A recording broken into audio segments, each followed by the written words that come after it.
102 സീറ്റോട് കൂടിയിട്ടാണ് നമ്മൾ ഇന്ന് അധികാരത്തിലേക്ക് കടന്നു വരുന്നത്. കോൺഗ്രസിന്റെ ചരിത്രത്തിൽ ഏറ്റവും കൂടുതൽ MLA-മാരുള്ള ഒരു തെരഞ്ഞെടുപ്പാണ് കഴിഞ്ഞുപോയത്. 63 MLA-മാരാണ്. നേരത്തെ 62 വരെ ഉണ്ടായിരുന്നുള്ളൂ. 62 വരെ, 60-ൽ 63 ഉണ്ട്, സെയിമാണ്. പക്ഷെ ഏറ്റവും കൂടുതൽ MLA-മാരെ നമുക്ക് എവിടെ നിന്നാണ്? 41-ൽ നിന്നാണ് നമുക്ക് 102-ലേക്ക് എത്താൻ സാധിച്ചത്. കോൺഗ്രസ് 63 MLA-മാരെ സൃഷ്ടിക്കാൻ നമുക്ക് കഴിഞ്ഞു. നമ്മൾ ഓരോരുത്തരുടെയും കഠിനാധ്വാനമാണ്.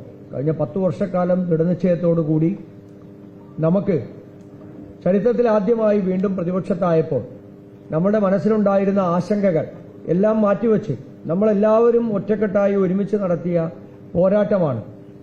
ആ പ്രതിഷേധവും നമ്മുടെ സംഘടനാ പ്രവർത്തനവും തെരഞ്ഞെടുപ്പുകളുടെ മുന്നൊരുക്ക പ്രവർത്തനവും ഒക്കെ എത്രത്തോളമാണ് ഒരു കോൺഗ്രസ് എന്ന് പറയുന്ന ഒരു സംഘടനയെ ഇന്ന് UDF-ന് നേതൃത്വം കൊടുക്കുന്ന കോൺഗ്രസിനെ എത്രത്തോളമാണ് ജനങ്ങൾ ആഗ്രഹിച്ചിരുന്നത്. അപ്പോൾ ജനങ്ങൾക്കിടയിൽ നന്നായി പ്രവർത്തിച്ചാൽ കോൺഗ്രസിന് എളുപ്പത്തിൽ തിരിച്ചു വരാൻ സാധിക്കും, എളുപ്പത്തിൽ. അപ്പം അതുകൊണ്ട് അത്തരത്തിൽ തിരിച്ചു വരാൻ കഴിയാവുന്ന രീതിയിലുള്ള ഒരു പാർട്ടിയാണ് ദേശീയ പ്രസ്ഥാനമായ ഇന്ത്യൻ നാഷണൽ കോൺഗ്രസ്.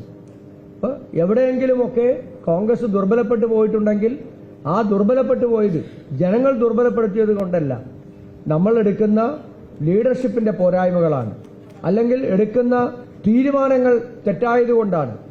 ജനങ്ങൾക്കെതിരായി ജനങ്ങൾ ആഗ്രഹിക്കുന്ന കാര്യങ്ങളിൽ നമ്മൾ ജനങ്ങൾക്കെതിരായി ജനങ്ങളെ വെല്ലുവിളിച്ചുകൊണ്ട് തീരുമാനങ്ങൾ എടുത്താൽ കോൺഗ്രസ് എപ്പോഴും ദുർബലപ്പെട്ടു പോവുകയുള്ളൂ. ഒരു സംശയവുമില്ല അക്കാര്യത്തിൽ, ഒരു സംശയവും അക്കാര്യത്തിൽ വേണ്ട, ആർക്കും വേണ്ട.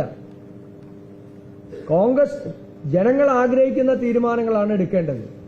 ജനങ്ങൾ ഏത് രീതിയിലാണ് ആഗ്രഹിക്കുന്നത്, അല്ലെങ്കിൽ ഏതെല്ലാം കാര്യങ്ങളാണ് നമുക്ക് ജനങ്ങൾക്ക് വേണ്ടി പറയാൻ കഴിയുന്നത്, അവരുടെ നാവായി അവരോടൊപ്പം നിൽക്കുമ്പോഴാണ് ജനങ്ങൾ നമ്മളെ ആഗ്രഹിക്കുകയുള്ളൂ. അതുകൊണ്ടാണ് ചരിത്രത്തിലെ ഏറ്റവും വലിയ ഭൂരിപക്ഷം കോൺഗ്രസിനും UDF-നും ലഭിച്ചത്. 2011-ലും നമ്മൾ അധികാരത്തിൽ വന്നപ്പോൾ നമുക്ക് 72 സീറ്റാണ്. അതിനു മുമ്പ് നടന്ന 2010-ലെ ലോക്കൽ ബോഡി തെരഞ്ഞെടുപ്പിൽ നമുക്ക് മികച്ച വിജയം നേടാൻ സാധിച്ചു. പിന്നീട് നടന്ന നിയമസഭാ തെരഞ്ഞെടുപ്പിൽ നമുക്ക് 72 സീറ്റ് മാത്രമേ ലഭിച്ചുള്ളൂ. പിന്നീട് നടന്ന 2016-ലെ തെരഞ്ഞെടുപ്പിൽ നമ്മൾ തോറ്റു. 2021-ലെ തെരഞ്ഞെടുപ്പിലും നമ്മൾ ദയനീയമായി പരാജയപ്പെട്ടു. അപ്പൊ ഇതെല്ലാം നമ്മൾ പഠിക്കുമ്പോൾ നമുക്ക് ജനങ്ങൾക്ക് വേണ്ടി ജനങ്ങളുടെ നാവായി ജനങ്ങളുടെ താല്പര്യത്തിനനുസരിച്ച് ഒരു പാർട്ടിയെ മുന്നോട്ട് കൊണ്ടുപോകാൻ കഴിയാതിരുന്നിടത്താണ് 2021 മുതൽ 26 വരെ നമ്മളുടെ മുൻകാലങ്ങളിൽ നിന്ന് വ്യത്യസ്തമായി സംഘടനാ പ്രവർത്തന ശൈലിയും അതുപോലെ പ്രതിപക്ഷ രാഷ്ട്രീയ പ്രവർത്തനത്തിലും നമ്മൾക്ക് ഏറ്റവും അത്യുജ്വലമായി നമുക്ക് മുന്നോട്ട് പോകാൻ കഴിഞ്ഞു. പ്രതിപക്ഷ നേതാവ് ശ്രീ VD സതീശൻ നിയമസഭയ്ക്കകത്തും പുറത്തും സംസാരിക്കുമ്പോൾ സർക്കാരിനെതിരായിട്ടുള്ള പ്രതിഷേധം പ്രകടിപ്പിക്കുക മാത്രമല്ല, അതിനൊരു ഓൾട്ടർനേറ്റീവ് കൂടി നമുക്കുണ്ട്. നമുക്ക് ഒരു മറുവശം കൂടി നമുക്ക് ചെയ്യാനുണ്ട്. ഇന്നിന്ന കാര്യങ്ങൾ നമുക്ക് ചെയ്താൽ നമുക്ക് ഈ സംസ്ഥാനത്തെ നമ്മുടെ എല്ലാ മേഖലകളെയും നമുക്ക് മുൻപന്തിയിലെത്തിക്കാൻ സാധിക്കും. നമ്മുടെ പുതിയ തലമുറയ്ക്ക് അത് ഏറ്റവും ഗുണകരമായി മാറുകയും നമ്മുടെ നാടിന് അഭിമാനമായി മാറുകയും ചെയ്യും. നമ്മുടെ നാടിന് അത് നാളുകളിൽ ഗുണമായി മാറുകയും ചെയ്യും എന്ന് പ്രതിപക്ഷ നേതാവ് ശ്രീ VD സതീശന്റെ നേതൃത്വത്തിൽ UDF-ന് അത് നിയമസഭയ്ക്കകത്തും പുറത്തും ചെയ്യാൻ സാധിച്ചതാണ് നമ്മൾ ഈ വിജയത്തിലേക്ക് എത്താനുള്ള സാഹചര്യമുണ്ടായത്. അപ്പൊ നമ്മൾ കേരളം പോലുള്ള ഒരു സംസ്ഥാനത്ത് ഞാൻ നേരത്തെ സൂചിപ്പിച്ച ഇന്നത്തെ ധനകാര്യ പ്രശ്നങ്ങൾ, ഇന്നത്തെ ഈ സാമ്പത്തിക ബുദ്ധിമുട്ടുകൾ, ഈ പ്രതിസന്ധികൾ ഇന്ന് മറ്റ് സംസ്ഥാനങ്ങളുമായി അല്ലെങ്കിൽ ലോകത്തെ മറ്റ് രാജ്യങ്ങളുമായി ഒക്കെ താരതമ്യപ്പെടുത്തി പുതിയ കാലഘട്ടത്തിന് അനുസൃതമായി നമ്മുടെ സമൂഹത്തിന്, നമ്മുടെ പുതിയ തലമുറയിലെ കുട്ടികൾക്ക് നമുക്കൊരു വലിയ നേട്ടം കൈവരിക്കണമെന്നുണ്ടെങ്കിൽ പഴയ കാലഘട്ടത്തിൽ പോയതുപോലെ മുന്നോട്ട് പോയാൽ അത് സാധിക്കില്ല. അതിന് കുറെ കൂടി ഒരു അനിവാര്യമായിട്ടുള്ള ഒരു മാറ്റം ആവശ്യമാണ് എന്നുള്ളതാണ് നമ്മൾ എല്ലാവരോടും ഈ തെരഞ്ഞെടുപ്പിന് മുന്നോടിയായും തെരഞ്ഞെടുപ്പ് സമയത്തും നമ്മൾ ജനങ്ങളോട് പറഞ്ഞത്. അത് ജനങ്ങൾ ഏറ്റെടുക്കുകയും ചെയ്തിട്ടുണ്ട്. അതുകൊണ്ട് തീർച്ചയായും അത്തരത്തിലുള്ള വരുന്ന 5 വർഷക്കാലത്തെ പ്രവർത്തനങ്ങൾ നമുക്ക് സജീവമായി മുന്നോട്ട് കൊണ്ടുപോകാനും കഴിയണം. എന്തായാലും ഇപ്പൊ മുഖ്യമന്ത്രി ചർച്ചകളും മറ്റുമൊക്കെ നടക്കുകയാണ്. അപ്പോൾ അതുകൊണ്ട് അതൊക്കെ കോൺഗ്രസ് പാർട്ടിയുടെ ഹൈക്കമാൻഡ് അതിൻ്റെ ഒരു പ്രൊസീജിയർ ഉണ്ടല്ലോ, ആ പ്രൊസീജിയറിൽ കാര്യങ്ങൾ തീരുമാനിക്കും.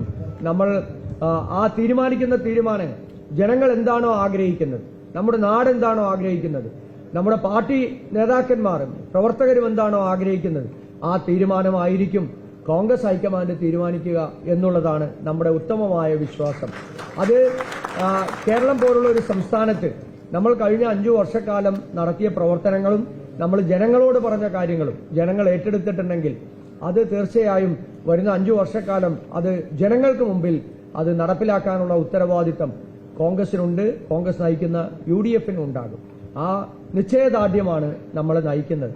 അത് തീർച്ചയായും നമുക്ക് കുറെ കൂടി സജീവമായി നമുക്ക് മുന്നോട്ട് കൊണ്ടുപോകണം. സർക്കാരിനെ സംബന്ധിച്ചിടത്തോളം നമുക്കറിയാം, ഇനിയിപ്പോൾ മുദ്രാവാക്യം വിളിയും കൊടിയും ഒന്നും പിടിക്കാതിരുന്ന 10 വർഷക്കാലത്തെ NGO യൂണിയനും ഇടതുപക്ഷ സംഘടനകളൊക്കെ നാളെ മുതൽ ഇറങ്ങിത്തുടങ്ങും അല്ലേ? പുതിയ ആളുകൾ ഇനിയിപ്പോൾ പുതിയ മുദ്രാവാക്യമൊക്കെ ആയിട്ട് ഇറങ്ങിത്തുടങ്ങും. അവർ ഇത്രയും ദിവസവും സമരമൊന്നും ഉണ്ടായില്ല, ഇത്രയും ദിവസം സർക്കാർ ജീവനക്കാരോട് അവരോട് സ്നേഹം ഉണ്ടായിരുന്നില്ല, അവർക്ക് താല്പര്യം ഉണ്ടായിരുന്നില്ല, അവരുടെ അവകാശങ്ങളെക്കുറിച്ച് ചിന്ത ഉണ്ടായിരുന്നില്ല, അവരുടെ ആനുകൂല്യങ്ങളെക്കുറിച്ച് ചിന്ത ഉണ്ടായിരുന്നില്ല. സർക്കാർ വാഴ്ത്തുപാട്ടുകളായിരുന്നു അവരുടെ നാവിൽ നിന്ന് ഉതിർന്നിരുന്നത് അല്ലേ? സർക്കാരിന് വേണ്ടിയിട്ടുള്ള വാഴ്ത്തുപാട്ടുകളാണ്, മുഖ്യമന്ത്രിയെക്കുറിച്ചിട്ടുള്ള വാഴ്ത്തുപാട്ടുകളാണ്. ഇത്രയും ദിവസം സർക്കാർ ജീവനക്കാരുടെ വേർപ്പിന്റെ വില എന്താണെന്ന് മനസ്സിലാക്കാത്ത ആളുകൾ ഇനിയിപ്പോൾ ആട്ടുംതോലണിഞ്ഞ ചെന്നായ്ക്കളെ പോലെ അടുത്ത ദിവസം മുതൽ ഈ സർക്കാരിനെതിരായി പ്രതിഷേധവും സമരവുമായി ഒക്കെ ഇറങ്ങിത്തിരിക്കും. അപ്പൊ നമ്മൾ ചോദിക്കണം, 10 വർഷം നിങ്ങൾ എവിടെയായിരുന്നു? അതും പറയണ്ടേ? 10 വർഷം നിങ്ങൾ എവിടെയായിരുന്നു? ഈ 10 വർഷക്കാലത്തിനിടയ്ക്ക് ഈ സർക്കാർ ജീവനക്കാർ അനുഭവിച്ച ഈ ദുരിതപൂർണമായിട്ടുള്ള സാഹചര്യങ്ങളിൽ നിങ്ങൾ എവിടെയായിരുന്നു എന്ന് ചോദിക്കണം. അന്നെടുത്ത തീരുമാനങ്ങളിൽ നിങ്ങൾക്ക് നാവുണ്ടായിരുന്നില്ലേ എന്ന് നമുക്ക് ചോദിക്കാൻ കഴിയണം. അപ്പൊ അതുകൊണ്ട് കാപട്യക്കാരായിട്ടുള്ള അവസരത്തിനൊത്ത് സംസാരിക്കാൻ മിടുക്ക് കാട്ടുന്ന അവരെ ജീവനക്കാർക്ക് മുമ്പിൽ തുറന്നു കാണിക്കാനുള്ള ഉത്തരവാദിത്വം കൂടി NGO അസോസിയേഷൻ ഉണ്ട് എന്നുകൂടി നിങ്ങളെ ഓർമ്മപ്പെടുത്തിക്കൊണ്ട് 51ാമത് എറണാകുളം ജില്ലാ സമ്മേളനം നിങ്ങളുടെ പേരിൽ ഔപചാരികമായി ഉദ്ഘാടനം ചെയ്തതായി അറിയിക്കുന്നു.